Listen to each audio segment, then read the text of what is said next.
News is sponsored by Heera banquet hall, fully air conditioner ads. अस्सलाम वालेकुम नाजरीन, आप सबका इस्तकबाल है A18 तेलंगाना न्यूज के खास खबरनामे पर। आज 25 जुलाई संडे का दिन है। आइए नाजरीन देखते हैं आज का खास खबरनामा। तेलंगाना चीफ मिनिस्टर केसीआर ने सैटरडे के दिन यानी कल कहा कि तेलंगाना हुकूमत 80,000 करोड़ से 1 लाख करोड़ तक खर्चा करने के लिए तैयार है तेलंगाना दलित बंधु स्कीम पर, जो तेलंगाना रियासत में लागू होगा। तेलंगाना चीफ मिनिस्टर केसीआर ने कहा कि ये स्कीम हर किसी पर लागू हो सकती है जिसके पास एसेट्स या प्रॉपर्टी नहीं है। अब ब्यूरोक्रेट्स ऑफिसर गुनहगारों को मिलेगी मुकम्मल सजा। कंटेम्प्ट केसेस में सिंगल जज की जानिब से, जी हां, हाई कोर्ट ने साफ कर दिया है कि ब्यूरोक्रेट्स ऑफिसर को कोर्ट में हाजिरी देना होगा, ऑफलाइन या ऑनलाइन सख्त है। चीफ जस्टिस हिमा कोहली और जस्टिस बी विजय सेन रेड्डी ने ऐलान कर दिया कि ब्यूरोक्रेट्स ऑफिसर को हाजिरी देना होगा कोर्ट में और जुर्माना भी भरना होगा। साथ ही सजा को मुकम्मल करते हुए जेल भी जाना होगा। कोई नरमी या राहत नहीं दी जाएगी। आज ऑल इंडिया मजलिस इत्तेहादुल मुस्लिमीन ने एसपी के साथ अलायंस की बात को खारिज कर दिया। एआईएमआईएम उत्तर प्रदेश प्रेसिडेंट शौकत अली ने कहा कि उन्होंने कभी भी नहीं कहा कि एआईएमआईएम समाजवादी पार्टी के साथ अलायंस करेगी। अगर एआईएमआईएम उत्तर प्रदेश में सत्ता हासिल करती है तो अखिलेश यादव मुस्लिम लीडर को बनाएंगे डिप्टी चीफ मिनिस्टर। उन्होंने कहा कि ये सब अफवाह है। एआईएमआईएम सदर व एमपी हैदराबाद बैरिस्टर असदुद्दीन ओवैसी ने ना ही ऐसे बयानात दिए, ना ही वो ऐसे बयानात दिए।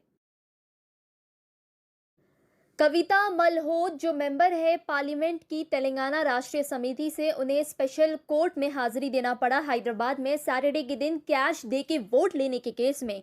हाल ही में उन्होंने गैर कानूनी तरीके से पैसे देके यानी रिश्वत देके वोट हासिल किए थे 2019 लोकसभा इलेक्शन में। ये एमपी है महबूबाबाद कॉन्स्टिट्यूएंसी से और इन्हें तेलंगाना में स्पेशल सेशन कोर्ट में हाजिरी देना पड़ा एमपी और एमएलए केस के ताल्लुक से। इस गैर कानूनी काम के लिए उन्हें 6 महीने की सजा हुई, साथ ही 10,000 रुपए जुर्माना आयद किया गया। फिलहाल वो बेल पर रिहा हो चुकी है। सैटरडे को ही वो जल्द ही हाई कोर्ट में अपील दाखिल करेगी। तेलंगाना रियासत में 100% से आईसीएसई और आईएससी एग्जाम्स में स्टूडेंट्स पास हुए हैं। ये रिजल्ट सैटरडे को ऐलान किए गए थे। 4,685 आईसीएसई और 922 आईसीएस स्टूडेंट्स पास हुए हैं एग्जाम में council of the Indian school certificate के तहत। एमबीडी लीडर अमजदुल्ला खान ने गुस्से का इजहार किए टीआरएस हुकूमत पर मुस्लिम आवाम को चांस नहीं देने दिगर गवर्नमेंट जॉब्स और पब्लिक सर्विस एग्जामिनेशंस में। आइए सुनते आगे की तफसीलात एमबीडी लीडर अमजदुल्ला खान की जुबानी। जहर अफशानी करते आ रही है तो हर इलेक्शन में खास तौर पर जो असदुद्दीन ओवैसी की निजामाबाद की तकरीर थी कि मैं मरते दम तक चीफ मिनिस्टर केसीआर के साथ रहूंगा, चाहे चीफ मिनिस्टर आरएसएस की चड्डी पहनकर परेड करे या चीफ मिनिस्टर टोपी पहन के मुसलमानों को बेवकूफ बनाए। कि तो अब यहाँ पर लम्हे फिक्र है कि जितने तंजीमें थे, जमात इस्लामी, तामीर मिल्लत, तमाम तंजीमें, जो गैर सियासी तंजीमें, जो चीफ मिनिस्टर को मुंह नहीं सूखता था सेकुलरिज्म का दावा करते हुए, ये Telangana state public service commission की किताब के ऊपर क्यों खामोश है?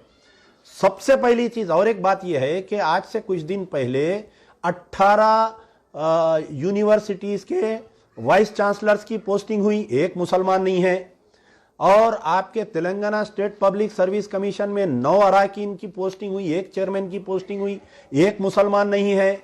सिर्फ मुसलमानों के लिए क्या है? उर्दू एकेडमी, आपके हज कमेटी और आपके जो है माइनॉरिटी फाइनेंस कॉरपोरेशन, उस पे भी चेयरमैन आनी है। ना हज कमेटी में चेयरमैन है, ना माइनॉरिटी कमीशन पे चेयरमैन है, ना आपके मुसलमान इदारों पे किसी पे चेयरमैन नहीं है।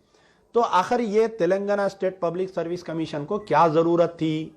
तेलंगाना मूवमेंट में अब बताना था कि मुसलमानों का फलाना रोल था, जमात इस्लामी का फलाना रोल था तेलंगाना मूवमेंट में, कि उस वक़्त पे जब कोई तंजीम साथ नहीं दे रही थी, जब मजलिस इत्तेहादुल मुस्लिमीन तेलंगाना मूवमेंट को एक बीजेपी से मोड़ दिए थे, कोई मुसलमान अगर तायद करेंगे तो वो काफिर करार दे रहे थे। वैसे मूवमेंट में जो है मजलिस बचाओ तहरीक, जमात इस्लामी जाके बड़े बड़े मीटिंग करे, तेलंगाना का साथ दिए, निज़ाम कॉलेज में लाके जो है बड़ी मुसलमानों की एक 10 लाख मुसलमानों की गैदरिंग करे, अजला में मुसलमानों को वो करे, वो नहीं लिख के मुसलमानों के कैरेक्टर असैसिनेशन कर रहे हैं। इसमें ऑन बिहाफ ऑफ मजलिस बचाओ तहरीक हम डिमांड करते हैं कि इस किताब में, ये जो तेलंगाना मूवमेंट की जो किताब बना के ये पेश कर रहे हैं, Telangana movement and state formation 1948-2000, S Raju की लिखी हुई किताब में से ये तमाम मुसलमानों के खिलाफ में जितने भी अल्फाज है उसको हब्स किया जाए, निकाल दिया जाए और एस राजू के ऊपर क्रिमिनल केस बुक करना चाहिए कि तारीख को तोड़ मोड़ कर पेश कर रहा है। और तेलंगाना सर्विस कमीशन के चेयरमैन इसके लिए माफी चाहना चाहिए, वरना मजलिस बचाओ तहरीक लीगल और पॉलिटिकल एक्शन लेने के लिए पीछे नहीं हटेगी।